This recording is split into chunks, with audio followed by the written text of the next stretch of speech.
Deuxième match de préparation du Paris Saint-Germain après le 2 partout à Klagenfurt contre Sturm Graz en Autriche. Paris se déplace à la Red Bull Arena de Leipzig dans l'est de l'Allemagne pour une équipe habituée à jouer la Ligue des Champions comme nous.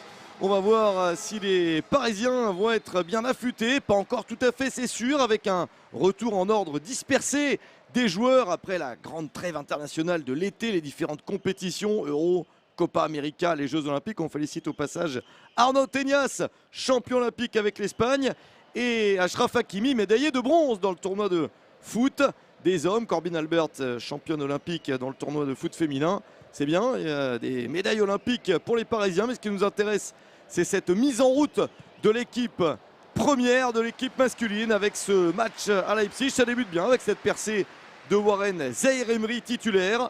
On retrouve quelques joueurs qui n'étaient pas forcément là lors du premier match en Autriche. Donnarumma est titulaire dans le but et il hérite du brassard de capitaine. William Pacho fait ses débuts, le défenseur équatorien. Mais attention à ce premier but après 12 minutes seulement. Le but de Loïs Openda, l'ancien attaquant de Lens, venu à Leipzig la saison dernière. Il marque d'entrée de jeu sur ce corner. Alors pas directement sur le corner, mais il est au deuxième poteau. Il se recentre un peu et on pense qu'on va contrer le ballon. Mais à défaut de le contrer, ça ne fait que le dévier pour le mettre hors de portée de Donnarumma et de Carlos Soler qui était sur la ligne. Dommage, mais le début de match est pour les Allemands avec ce but. Notez que dans l'équipe titulaire, il y a Vitinha qui fait ses débuts pour la saison également, qu'on n'avait pas encore vu il y a 3 jours. Et les Parisiens qui vont de l'avant avec quelques bons décalages de centre. Fuyant ne trouve personne, dommage. Marco Asensio. C'est bien de trouver ces mouvements-là parce que c'était plus rapide, plus tranchant, ça va de l'avant. C'est ce qu'on aime. Mais il faut bien sûr que tout ça se mette en place et surtout trouver la bonne carburation, ce qui n'est pas évident. Alors bien sûr, tout le monde travaille depuis plus ou moins longtemps au centre d'entraînement, mais après, il y a vraiment joué les matchs et c'est pas la même chose. Lee Kang-in sur le côté, le centre, Kolo Muani de la tête au-dessus. Dommage pour Randal Kolo Muani, bien placé, le centre était de qualité également. Après, le défenseur était littéralement collé à lui. C'était quand même pas facile de claquer ce ballon, de le rabattre vers le cadre. Avec le Sud-Coréen qui travaille bien pour se remettre sur son pied gauche. Et après, c'est pas évident de finir. Ce sont les derniers moments pour Paris dans les matchs de préparation. Quelques jours après, c'est le déplacement au Havre pour la première journée de Ligue 1. Notez qu'au mois d'août, il y a 3 matchs de Ligue 1 au Havre. Contre Montpellier, seul match au Parc du mois d'août. Et puis à Lille, ce sera même le 1er septembre. Et ensuite, il y a déjà une petite trêve internationale. Randal Kolo Muani manque un petit peu son geste pour finir l'action, dommage. Suite à cette nouvelle accélération, le centre, et après il n'arrive pas à finir. Mais les mouvements parisiens sont bons et de meilleure qualité petit à petit. Plus le match avance, plus c'est concluant. Avec Skriniar ici. Il y a peut-être faute là quand même. L'arbitre ne siffle pas. L'arbitre allemand Richard Hempel laisse jouer. Il y a peut-être une faute au départ. Attention à la finition de cette action. C'est sauvé par Gigio Donnarumma. Ça fait plaisir. Belle parade face à un Parisien, Xavi Simons, qui va être donc prêté pour la 2e année de suite au RB Leipzig. On lui souhaite de marquer des buts, mais pas quand il joue contre Paris quand même. Donc là, il ne marque pas pour une équipe de Leipzig qui était 4e de Bundesliga la saison dernière et qui jouera donc la Ligue des Champions comme nous. C'est une équipe habituée. Ils n'ont pas encore joué de match officiel. 2 matchs amicaux, une victoire, une défaite contre des clubs anglais. Et attention à cette percée, le tir à côté. On s'approche de la pause et une bonne tentative pour un joueur plutôt en forme, plutôt tranchant, Ibrahim Baye, qui avait marqué un but contre Sturm Graz. Retour du vestiaire avec des changements assez nombreux de part et d'autre. Et une possibilité pour Paris, ça s'envole. Avec un joueur qui est lui resté sur le terrain depuis le début, Lee Kang-in. Et n'a pas réussi à bien ajuster ce ballon.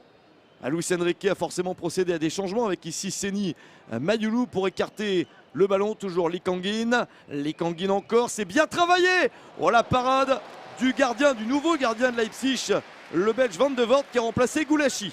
Et ils font chacun une période. De notre côté, Donnarumma reste tout le match. Encore des changements, ce qui permet au fil du match de voir Gonzalo Ramos, Bradley Barcola, Seny Mayulu, je vous l'ai dit, João Neves, l'une de nos recrues, Nuno Mendes, Taoufélé Lanache, Marquinhos. Tout cela entre sur le terrain à tour de rôle. Tant et si bien que l'on voit tous nos joueurs du banc sauf Matvei Safonov qui reste sur le banc, le gardien russe, et Ayman Karim. Et tous les autres participent plus ou moins au match en faisant un petit coucou à Beraldo qui s'est fait mal contre Sturm Graz. Et il y a quelques autres qui ne sont pas encore là. Attention au centre, la reprise. Oh, Dembélé pour Barcola, ils ne se sont pas bien trouvés, dommage. On salue également Lucas Hernandez et puis Fabien Ruiz qui est revenu à l'entraînement, champion d'Europe. Il a gagné l'Euro avec l'Espagne, bravo. Tout le monde revient petit à petit, le groupe va bientôt être au complet pour aborder les échéances qui comptent. Ce qui serait bien, ce serait de revenir dans ce match avec un long ballon. Tiens, ça, on n'a pas trop fait depuis le début. Simakan dégage, mais la défense n'est pas en place. Oh, il est beau celui-là. Le but de Gonzalo Ramos. Quelle jolie frappe. Ah, il n'est pas entré pour rien sur le terrain pour mettre ce très joli but, celui de l'égalisation parisienne à une vingtaine de minutes de la fin. Là, ils ont été un peu paniqués, les Allemands, sur ce long ballon. Ils l'ont pas très bien dégagé. On l'a récupéré tout de suite. Et après, Gonzalo Ramos fait le reste avec une frappe magnifique. Ce qui peut difficilement croiser. Il ne peut pas tirer tout droit, ça serait sur le gardien. Et il la met de l'autre côté en ouvrant son pied, mais avec peu d'espace. Bravo. Il reste 10 minutes. Les Allemands repartent un peu de l'avant. Ils vont essayer de gagner le match, de reprendre l'avantage. Pourquoi pas devant leur public. Avec Zaiwald au départ. Et une possibilité d'enchaîner avec un tir, mais pas assez dangereux pour Gigio Donnarumma. Donc tout va bien.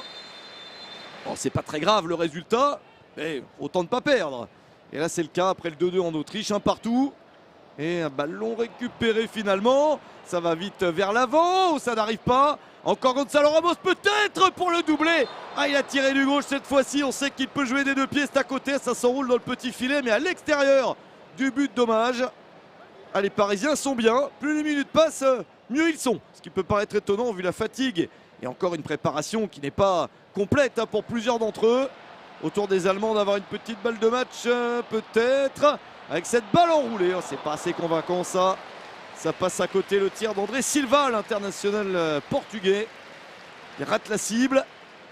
Et le chronomètre tourne. Et on est dans le temps additionnel. Et au bout de l'unique minute de temps additionnel, les Allemands essayent mais ne trouvent pas de solution supplémentaire. Et ça va se terminer par un match nul. Ça va faire un but partout entre les deux formations. Donc 2-2 en Autriche et un partout en Allemagne. Les Parisiens en ont terminé avec leurs matchs amicaux. Voilà pour ces deux matchs qu'on était ravis de vous proposer. Et maintenant, place à la compétition. Bravo les Parisiens pour les efforts.